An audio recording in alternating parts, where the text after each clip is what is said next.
Welcome back everyone. Today we're looking at ultrasonic cleaners. I've got two of them. I'm going to show you what I use it for, how we maintain it, what fluids I use, what size it is. 101 questions I get asked all the time, so I thought I'd make a video on it for you. Stay tuned.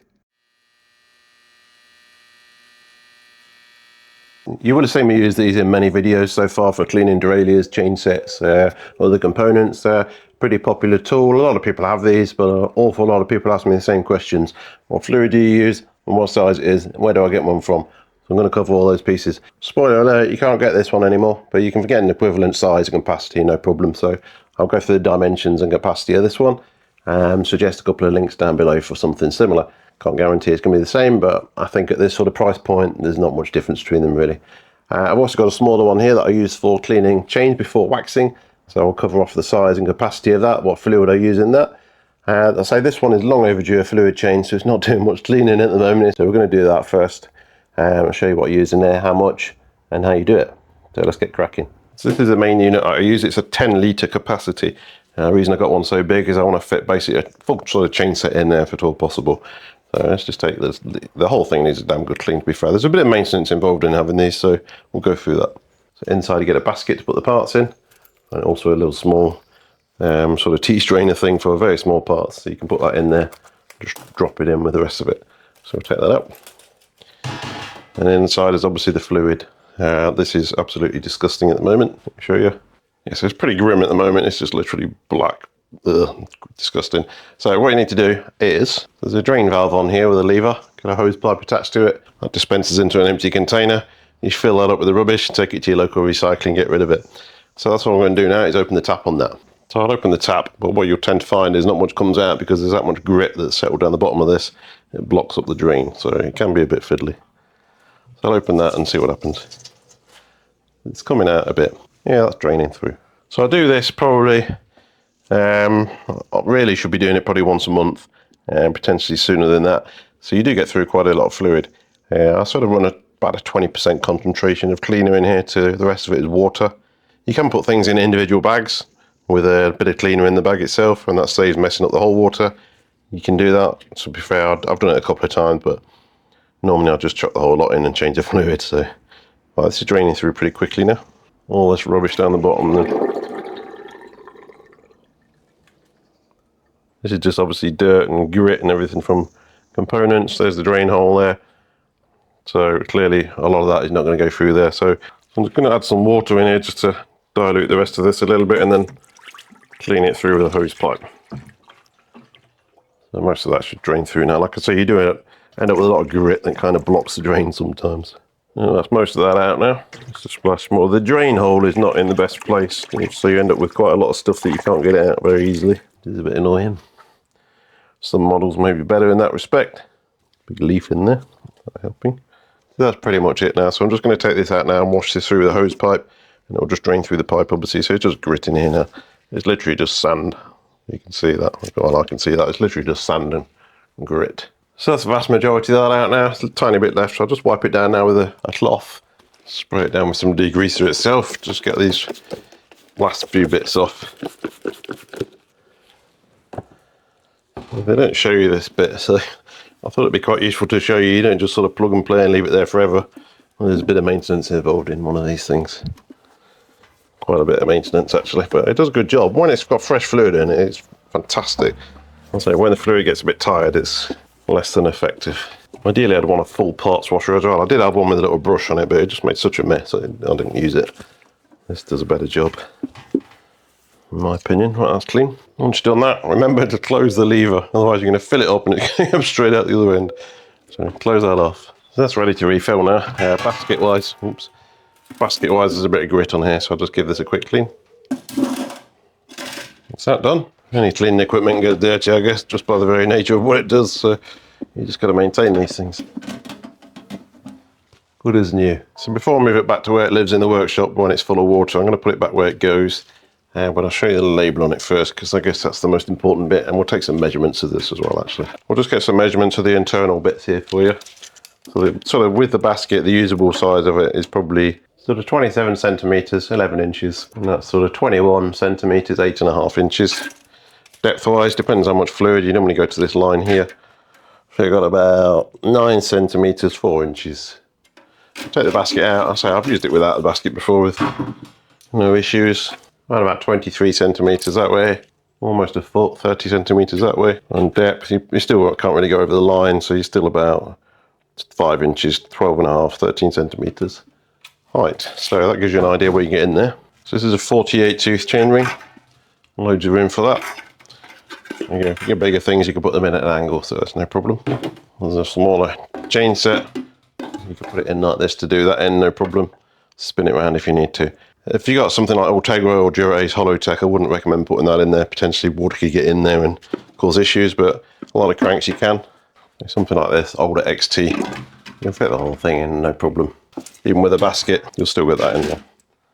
So it's pretty good capacity. Obviously you'll get a derailleur in there, 2 derailleurs, a cassette, brakes. You can get pretty much an entire bike in here, no problem. Okay. So this is where it lives in the workshop. Obviously once it's full of fluid, it's a bit more difficult to move. So when you're cleaning it, take it outside. When you finish, put it back where you want it. So we'll get filling this up now. So the $1 million question, what fluid do you use? I use this one. ZEP, all-purpose cleaner and degreaser concentrate. So I get through quite a lot of this. It's 5 litre bottles. It's not particularly expensive. I use it in the spray bottles. I use this for pretty much everything. It's fantastic stuff. There are other, obviously, alternatives available. But this is what I've stuck with for no particular reason, and it's not let me down yet. Very good stuff. I bought a specific ultrasonic cleaning fluid. I've used it, as you can see. I wasn't really paying much attention as to if it did a better job or not, but I just used it for everything basically. So I've still got this. I also got hold of a stash of about 6 bottles of this from a friend. I think it's very similar. It's a citrus-based degreaser, so probably one of these would do the job as well. But anything that's basically a strong citrus degreaser, you run this at sort of 20-30% in the ultrasonic, the rest with water. So let's fill it up. So I'm just putting the ZEP in. That's all we're using, and then fill it up with water. So I fill this to sort of a quarter, third depth. It's pretty much going to use all of this, I think. Like that. There's probably a couple of inches in there now. There's probably some science behind this. If you look on the instructions, it does say dilution, tough soils use full strength, so you can use it neat. Medium soils, sort of, it gives you dilution. It doesn't mention ultrasonic cleaners particularly, but like I said, I've used this for years and it's not been an issue. So right, fill the rest with water. It's just clean water. It doesn't have to be distilled or anything fancy like that. Just water.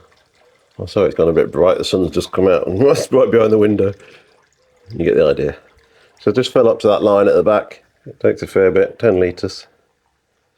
Up to about there, and we're done. Okay, so that's ready to use now. We'll get some parts in there, show you before and afters. So we've got some bits and pieces here. We've got some bits of chain. This is all from the scrap bin. There's a fresh new chain, an oiled chain, a rusty chain, and a massively over lubricated chain. So that's basically just solid grease in there. We've got a front derailleur. This is silver Campag one. Some grime in here. We should be able to get out, no problem. We've got a rear derailleur that is broken down into its pieces. So bits like this, no problem. I've got a screwdriver. If you remember, I couldn't find that in one video because it's gone from yellow to black. That'll go in like that. We've got a bracket here for a front derailleur braze-on adapter.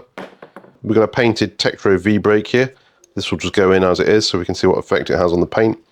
It's a bit, you've got to be a bit careful with black painted parts. Again, there's a chain set here. This is probably painted as well. Gloss black at the moment, but it'll get all this rubbish off and all this grease in here, no problem. And in here as well, all this grime in here will get this out, no problem at all. That's the chain set there before we go in. Inside of the crank, all this grease will come off, screwdriver, that'll come off. 4 bits of chain in various condition, from brand new to rusty to oily to, well, disgusting. On something like this cassette here, you can't expect ultrasonics to be a miracle work because they won't get rid of all this straight away. So what I'll do first is just brush this through with a nylon brush just to agitate the dirt. So I've done half and half. This is brushed, this is as it is. And we'll put that in, see how that comes up. I say it won't get everything off straight away. You do sometimes need to give it a helping hand.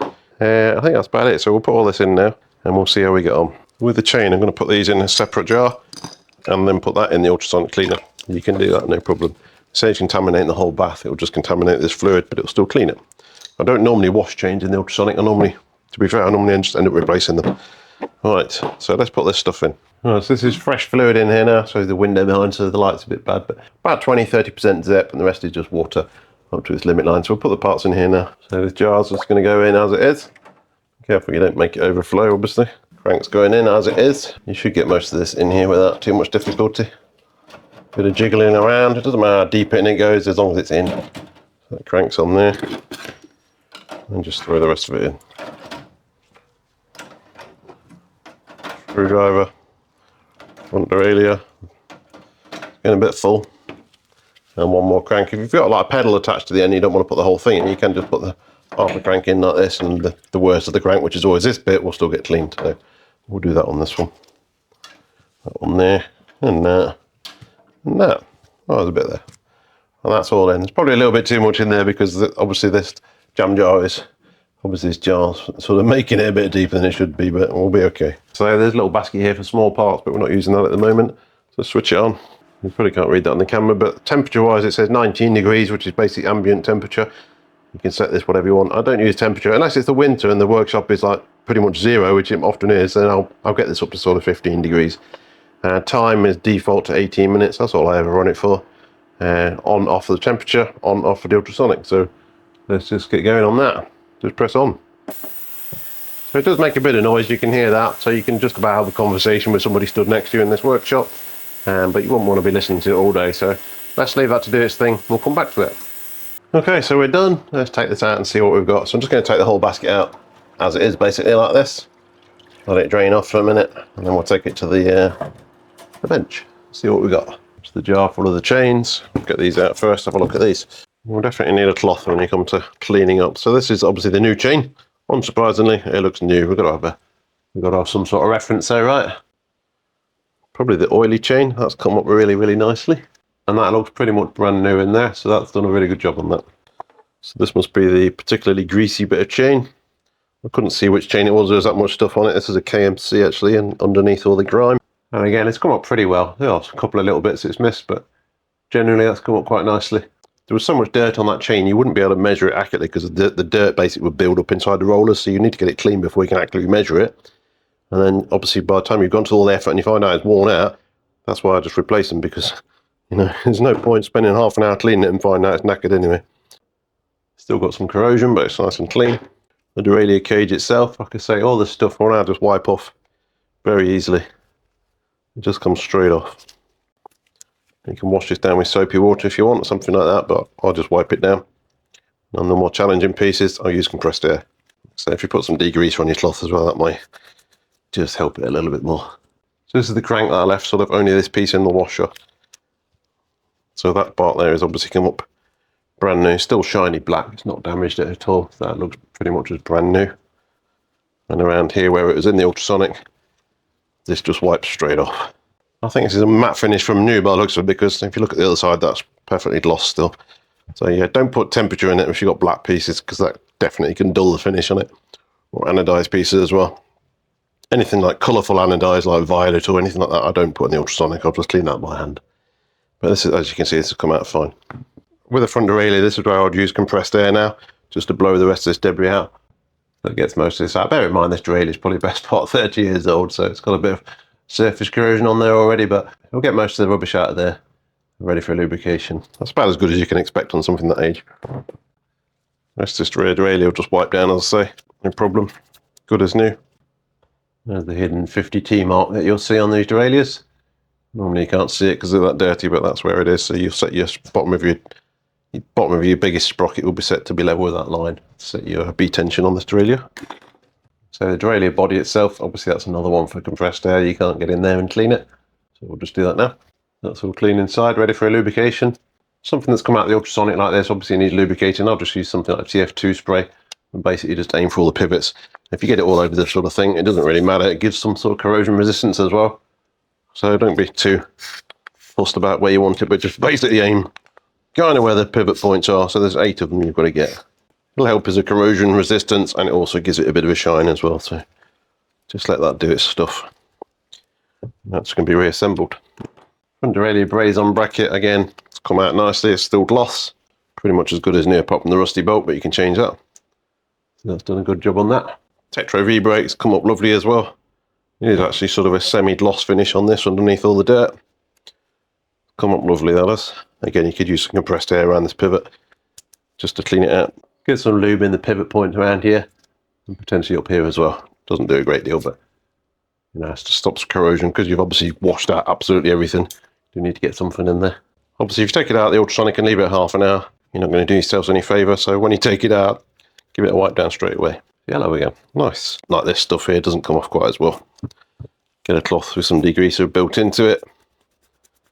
It'll come off, just a bit more scrubbing. So if you can give it a head start first, it's always going to help you. Like I say, you just get a cloth down here and floss this now as well on the bike, and you'll get it clean. This cassette's way scrapping you, but just give you an idea what you can expect. Agitate it first with a nylon brush. Chain set again, another black one here. It stayed gloss black, no problem. No temperature. The rings are still gloss black. Ideally, you want to split this down, take the rings off, obviously, but just for this purpose of this video, show you what it's capable of. Also works really well if you've got something like a sticky shifter, not so much this one, but on a Shimano one, where just put it in like that. It'll get rid of all the sort of grease that's dried up over the years, free it up, and again, lubricate inside that. And then the triggers will work perfectly. So you'll see these where it's basically sticking in the old grease. Basically, put the whole unit in ultrasonic, and it will just come up like new again, and it will work with just a little bit of lubrication. We'll do another 20 years. Probably not this one, because you might potentially get some fluid in this one, in this window here, which might be an issue. But anything that's more of a basic shifter, just bang it the whole unit in like that.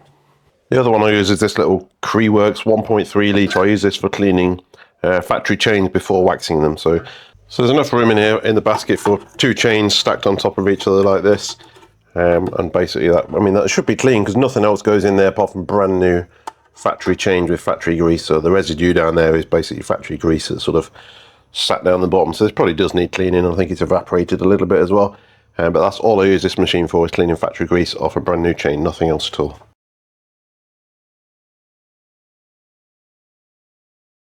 So this is the label for the 10 litre one here. So I think this model is probably obsolete now, but like I say, I put a link below for something that looks on paper exactly the same.